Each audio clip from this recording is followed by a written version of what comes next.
Hello, everyone. My name is Francesca. Thank you so much for joining us for the New Media Retailer podcast. I'm super excited today to be joined by Mitch McCabe from Ansonia Lumber. Hi, Mitch. How are you? Fine. How are you this morning? I'm good, thanks. Why don't you introduce yourself? Tell us a little bit about your role and maybe like the history of Ansonia a little bit, just so our listeners can have a good idea. Okay, sure. The lumber company started in 1909 in the same location as it is now. It actually started out manufacturing wagon wheels. Oh, There's not near as much demand for wagon wheels as there was in yeah, 1909. probably not.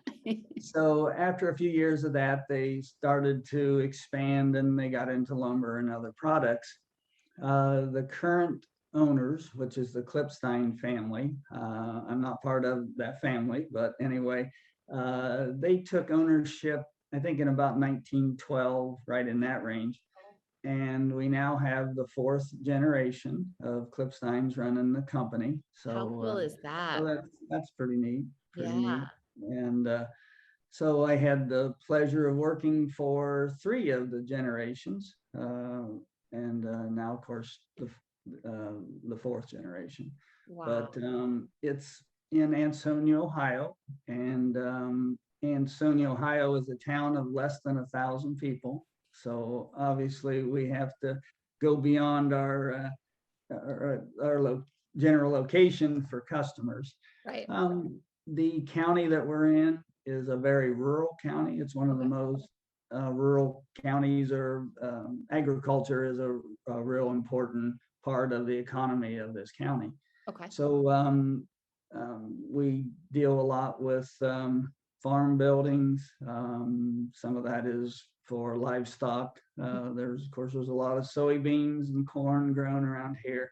Right. But then there's a lot of chicken farms, a lot of turkey farms, hog farms, dairy. So it's a rural area. So I've been here 19 years. I worked at another lumber company not too far away from here for 24 years. Wow. So I started in the business in 1977. Wow. And that's probably before a lot of people that we're talking to maybe were even born. No, we're talking to people of all ages. Okay, so I've seen a tremendous amount of changes in the industry. When I started, I was working at the counter. I didn't have much experience at all in the lumber business, but just kept growing, getting some promotions. When I left that company, I worked there 24 years. I was the general manager, so I did a little bit of everything. Yeah. It was a smaller company, so I wore many hats and did many of the things. When I started here, I started as an outside sales person, Okay. and I'm now sales and marketing manager. Okay. So as far as the marketing goes, the way that we advertised years ago, some of the was the yellow pages, of course, and newspaper. Those two were some of the main Right. means that we had to get our word out, Mhm. and they were very important. And of course, we've now seen that the newspaper ads, we still do some. Okay. There's a farm paper that reaches a lot of the agriculture Oh, industry. interesting. Okay. Yes, so we get a lot of good response from that. So we still do that. This is the first year that we decided to drop out of the yellow pages. That was tough for me at first because being the age that I am, I used the yellow pages. But Right. over the last few years, I started to see that I'm not using them. I'm looking up the information online instead of relying on that book. Now, when you say yellow pages, are you referring to the physical book? The physical Yes, I'm book. referring to the physical book. Okay. And of course, there's online yellow Right. pages. Yep. Right, but I'm talking about the physical The book. physical book. Okay. And we've seen that the size of that book that the phone company passes out. I mean, they're gotten so much smaller as Right. others have dropped out of advertising in the in that publication. Right. So, of course, we now do a lot more digital advertising. We rely heavily on our website. We're pretty happy with the response that we, gotten to that. Right. Was one of the key things that, that your company's helped us with, is making sure that the mobile devices Right. can, pull it up and look good and all that. So that's been an important thing to us. Of course, we do have a Facebook Right. account, and again, you guys help us with that. Mhm. I'm actually not somebody that enjoys Facebook. I don't really want to spend my time doing that, but I still understand that there are people that do, and That do, therefore right. it's important that I reach other people. Yeah. But I So have a Facebook. let's talk about that a little bit. Sorry to interrupt you, but just to like paint the picture, who are you talking to more? Is your customer base like 50-50 contractor DIY, or is it more contractor, or is it more DIY? It's probably a little bit more DIY, Okay. which is a little bit of shift Okay. in our business. Interesting.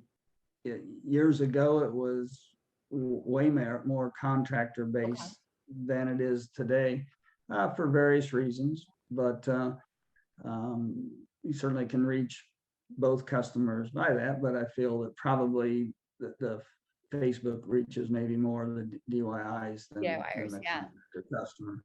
That's interesting. So do you feel like you have to talk to contractors and DIYers very differently, or is it like a similar approach? Or do you feel like you have to be in a certain place to cater to one more? Talk a little bit about like that and how you're approaching each customer base. Okay.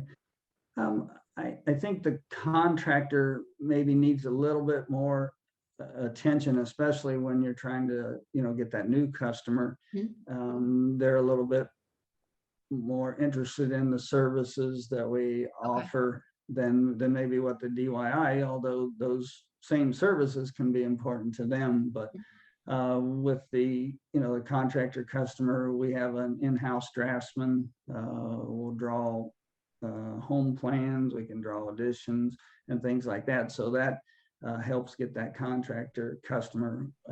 We have an estimator that estimates projects. So again, that helps with that contractor customer.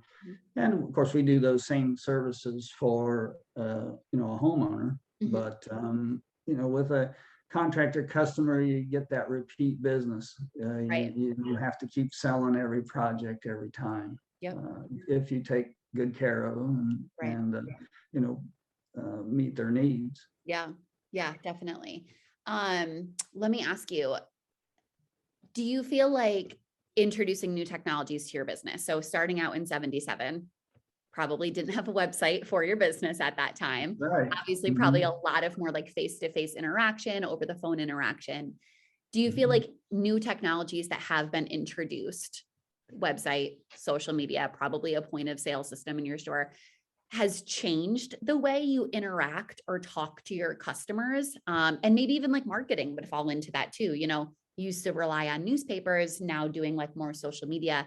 Has that changed the way, or is it just the same approach, but a different way of doing it?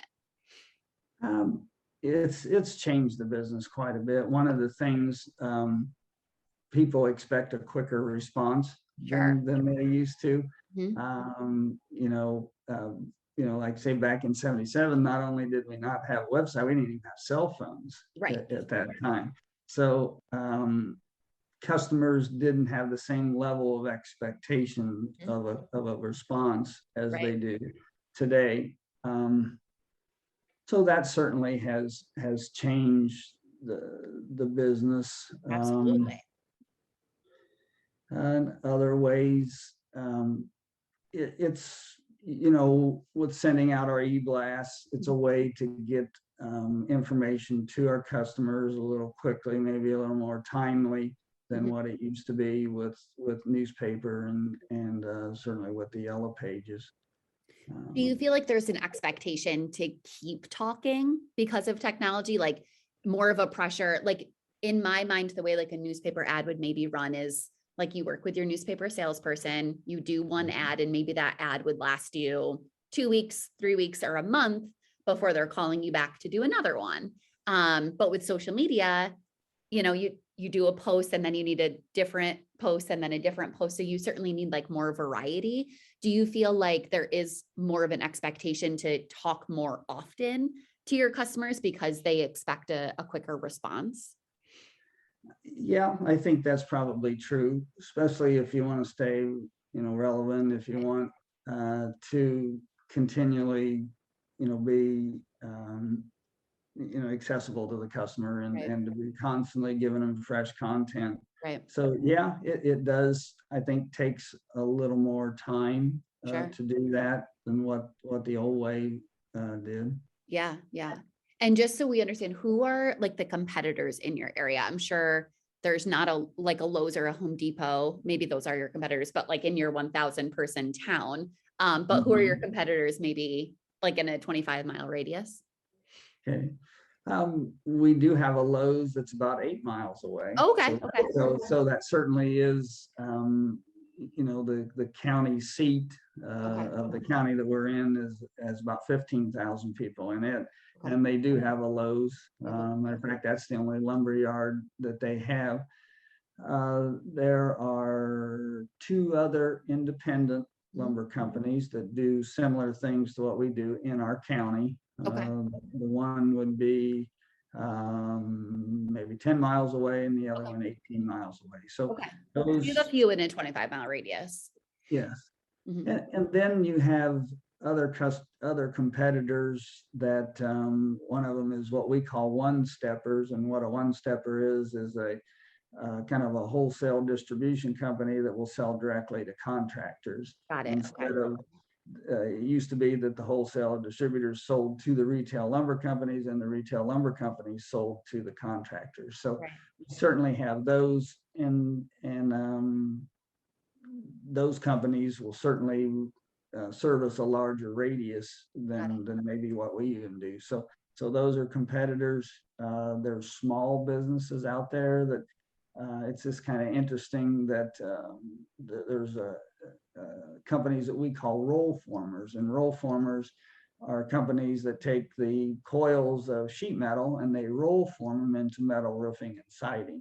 Hmm. And it used to be that equipment was extremely expensive and difficult for a small company to buy a roll former and be a competitor. But with the cost reduction of that type of equipment, there's been little companies spring up that Got have it. purchased a roll former. So they take a little bit of your business. So it's not maybe one competitor, it's a lot of different competitors, a lot of smaller ones that just take a little bit of your business here and a little bit of your business there. Yeah. I was thinking about the online competitors that we have, and probably for lumber and some of the other building products, that's not the case. Mhm. But certainly when it comes to the tool department, Right. we've seen, I think, a reduction in our sales in our tools, hand tools and power tools, Okay. because there certainly is an online presence there. Right. Yeah. Yeah. That makes sense. Like you said, people want things quick, whether it's communication or a product in their hand or what it is. That definitely makes sense. Um, what do you feel like is maybe the biggest change that you've seen happen through like your time working in the lumber industry? Is there like one or two things in particular that stand out to you that have really changed the way you guys do business now? Well, certainly the products that we sell have changed, a lot Right. in what's that, 44 years or so that I've been there. The products have changed. The customer has changed some too. From contractor The to more homeowner. yeah, to homeowner, but even a contractor 40 years ago versus a contractor Sure. today, and the homeowner 40 years ago today. I think they have a higher level of expectation of service Okay. than what they used to have. Certainly quicker turnaround as far as, getting product to them, that has changed. Golly, the tools that we sell, the tools that the contractors use today have changed so much. Quite a bit. We didn't even sell nail guns, 40 years ago. Wow. And miter saws weren't around, and just Wow. some of those have changed so much. The equipment that the contractors use on the job sites, when they'd work on a roof, they had ladders. Now they Yeah. have man lifts and scissor lifts and all that. So that's changed. But just a lot of different things. Are you finding that customers are more, because of like all the resources that are available online? I know you guys post a lot too through like the website and social media, but are you finding that customers are more like educated in the product, so they're coming in with like a higher level of understanding, or has that kind of always stayed consistent? That's changed a lot. changed. Certainly the customer is more educated. Okay. There's so much information available Right. out there that it's not difficult for the customer to come in and maybe know more about your product than you do. Interesting. We sell thousands of different products. And for instance, in vinyl siding, we probably have 10 different manufacturers, and each one of those manufacturers has all different patterns and series. So it's difficult for us to be fully knowledgeable of every one of those products.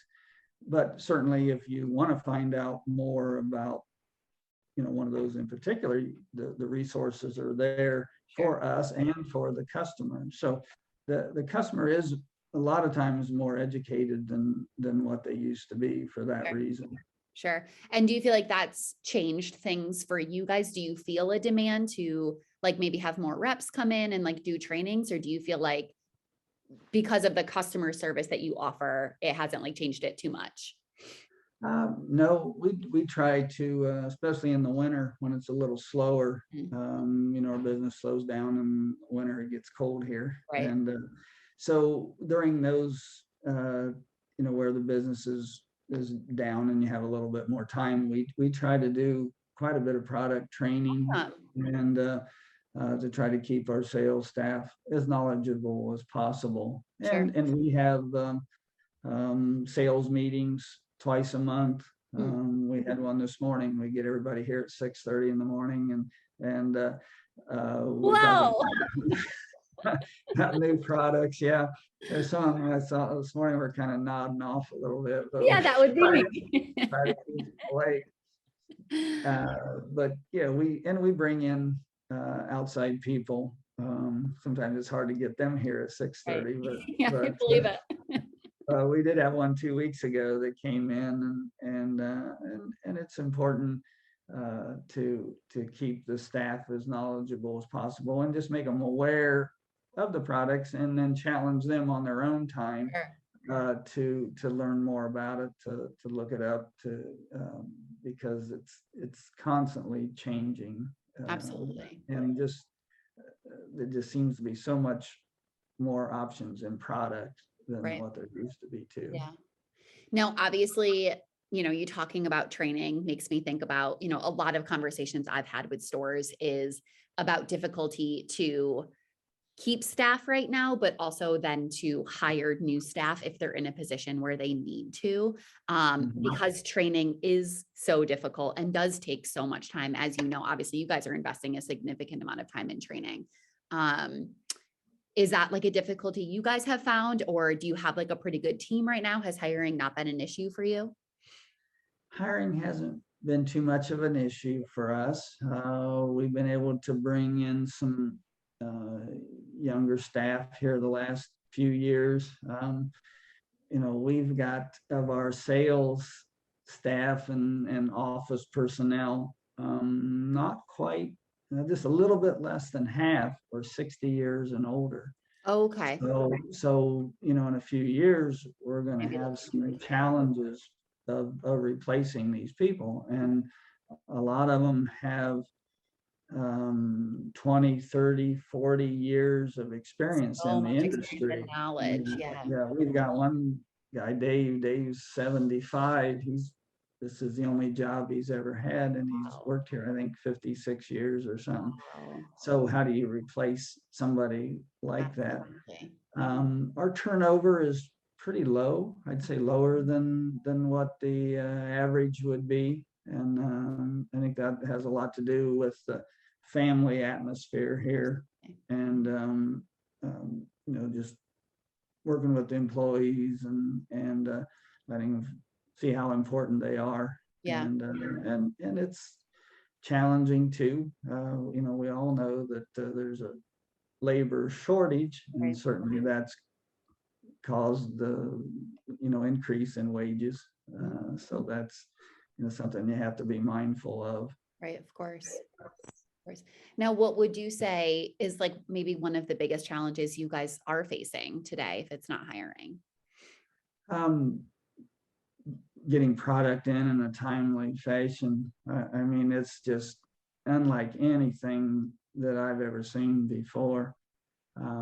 Is that across the board, like for all products, or does it affect one department more than others? Some products have been affected more than others. Certainly, lumber was a big issue, especially a year ago. Getting what we needed, it was short supply. That's improved some product lines. Some are still difficult, but the manufactured items, we've really seen lead times extending out. Windows, for instance, we used to get our vinyl replacement windows in 2 weeks or less. And these are custom sizes. Now we're anywhere from 6 to 20 weeks to get that same product in. Our Marvin windows, which is a real important product line that we sell, we went from 2 to 4 weeks. Now we're 10 to 20 weeks Wow. on those. And is that affecting the price as well? The prices have went up on a lot of products. We used to receive on the average of one price increase a year from most product lines, whether it's windows, doors, siding, insulation, drywall, all this. Usually we'd get that in February, March. It'd be 2, 3, 4% price increase. You just kind of counted on that. You kind of knew it was coming. This year, a lot of products have had 3 or 4 price increases since the first of the year. Wow. And instead of being 2, 3, 4%, they're 10, 12, as much as 20%. Wow. So we've seen just price increases like never before. Yeah. And how are you like communicating that like with your customer base? Are you like keeping them in the loop on delays, on price increases? I mean, so many of these things are out of your control, obviously. But of course, very important for the end consumer, to be aware of. How are you guys handling that piece of it? Since this has been going on for a while now, the shortages have been going on for a year or more. So most of our customers, especially contractors, are certainly aware of the longer lead times. A year ago when it was first starting to happen, a lot of them were getting caught off guard. They had no idea that they were going to have to wait that long on windows or vinyl siding, or maybe the shingle color that they wanted for their customer is temporarily not being manufactured, which that temporarily now is going on for a year. So not so temporary. Yeah. So those it's required communication, and some of this has hit the news media. So some of the delays have even the homeowner that maybe they haven't done a project in a while is aware of what the situation is. So that has in some ways made it easier, in other ways made it worse. But the longer lead times, the shortages of material, not being able to get in what you want, those have been our biggest challenges the last year. And just out of curiosity, have you, like, based on your area, have you found that like big box stores are able to get things easier than independently owned businesses, or is this like it's affecting everyone across the board? It's affecting everyone across the board. There may be certain products that they've been able to keep a more steady supply, but I think for the most part, I'm hearing this across the board. I'm hearing it from electricians and plumbers, and we don't sell those products, but they're experiencing the same things. The heating and air conditioning people, just so many of the trades, they have the same issues, the shortages and the price increases as well. Right. And do you have obviously, I'm sure, you keep a closer eye on it than most, but is there any end in sight of this temporary issue, or is it, this is our new normal, would you say? Well, I hope it's not the new normal, but Right. I don't see this changing anytime soon. When you have lead times on products that's, that 10 weeks or 12 weeks or 20 weeks, that means they've got that many orders if they didn't get another order, Right. So that may gradually improve, but I don't think it'll be sudden. Right. I thought that last year when we got into winter that it would greatly improve. I really did. I thought the reduced demand Right. would Give them time to increase the catch up. supply. Yeah, get them caught up. But it didn't help much at all. A lot of them are experiencing shortages in labor. Right. And then we had that freak storm down in Texas. Right. I don't remember, was that in March? February or March, yeah. That had such an effect on so many products, Right. resins and insulation products, and that is still, some of those manufacturers have not caught up. And Wow. so that added more problems to an industry that was already experiencing the shortages and Right. the delays. So it may improve a little bit over winter, but I think it's going to be around for a while. Right. As long as the economy stays strong and the demand for building supplies stays strong, then I think we're going to see those shortages. And we don't want that necessarily a reduced demand. Right. Exactly. To an extent that that really cripples the industry. Yeah, absolutely. No, that makes total sense.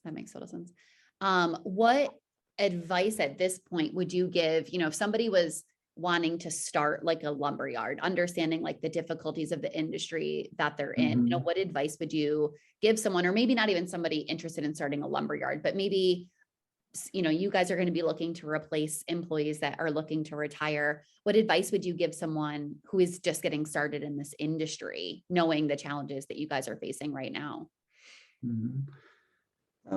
As far as if somebody was wanting to start a business, they start there. Of course, if it's the lumber industry or really any industry, can be so beneficial to that person to have worked in the industry, maybe for somebody else, to have a little experience to understand what some of those challenges are going to be before you're the owner. And then another advice that I would give when you're getting set up and you're getting your customers, of course everybody wants that big customer that has a large volume, but you have to be a little bit careful that you don't have maybe one customer that is such a major part of your business that if something happened to that relationship and you lost them, that it would be difficult for your business to survive that.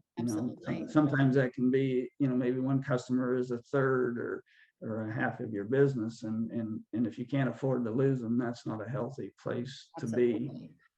And then along with that, the same thing can happen if you're tied so closely to one supplier. If you have one supplier that you're getting most of your product from, and if something happens to that relationship or that business would suddenly close, that can be crippling to a business as well. So kind of stay, I guess, diversified a little bit in your customer base and your suppliers, and just it's so much easier, like in the lumber business, if you have one customer that's doing, a couple $100,000 worth of business a year, that's a good customer to have. You'll spend a lot less time, a lot less energy taking care of that customer than you would 10 customers that were doing $20,000 worth of business. But that's, some advice that I would have. Yeah, definitely. What about somebody who is maybe interested in getting started in this industry, that maybe doesn't have experience working in the industry, or maybe even like in customer service in general? Okay. When we look for new hires, we really look at the person's attitude and their, their personality. Are they somebody that can get along with people? If an employee wants to, they want to work hard, if they want to show up on time, have a good attitude, you're very trainable, you're very teachable, and it's, not hard for that person to, rise up in the company. So we look at that more than product knowledge. Sure, if you have an employee that already has some product knowledge, that's very beneficial too. And we've been fortunate over the years to pick up that type of person. There's such a shortage in the industry in general for labor. Our contractors that come in here, most of them would hire an additional person if they could find them. And that's the same in all the trades, whether it's electrician, plumber, heating and air, all those. We recently, last spring, hired an intern, Gracie. She's a senior in high school this year. She goes to the Career Technology Center, which is down around Dayton, in the carpentry class. So the school was looking for a place for her to have summer employment. So we hired her in. She was working 3 days a week, and we had her doing a variety of jobs here at the lumberyard. I had her working out in the shop some, although since she was only 17, she was limited on the tools that she could use. But I had her, we build roof trusses here as well. So I had her working out there some. I've had her working with almost all the employees a day or so, just so she gets a good understanding of what we do here and to see maybe how she'll fit in, in the future. So now that school has started, she goes to school 2 weeks and then she works here 2 weeks. Cool. And she has set up an Instagram account for us, and she's working on that. So that's pretty exciting. Yeah, that's awesome. And it's been fun to see her just kind of light up and enjoy that, and enjoy a little bit of freedom that we've given her to work on that. We've had her working on displays. Some of our store here needed a little bit of sprucing. Us guys sometimes aren't as attentive to that. To the look of things is what a new fresh eye is. And she's done a great job of straightening things up. So that's been fun. And it's been hopefully a good experience for her. I think it is. And it's just a way to hopefully encourage, some younger people to get interested in the trades. It's a good, you can make, pretty decent money in this industry. And we certainly need to encourage people to look at that. College isn't for everybody.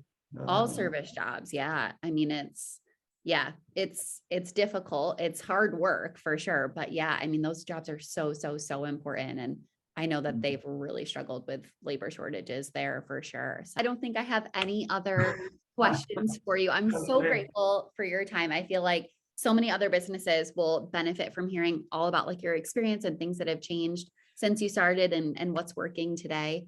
And the advice that you gave to people getting started in the industry will be so helpful too. So thank you so much for your time. You're welcome. So thank you to you and your company. I appreciate all the help that you've given us over the years with our website and just all the e-blast that you sent out. It's been a good partnership, I I think, think so for too. our two companies. Thank you so much for saying that. And thank Yep. you so much for tuning in. Be sure to check back next time for another podcast. Have a good day, Mitch. Thank you. Thanks. See you. Bye. Bye.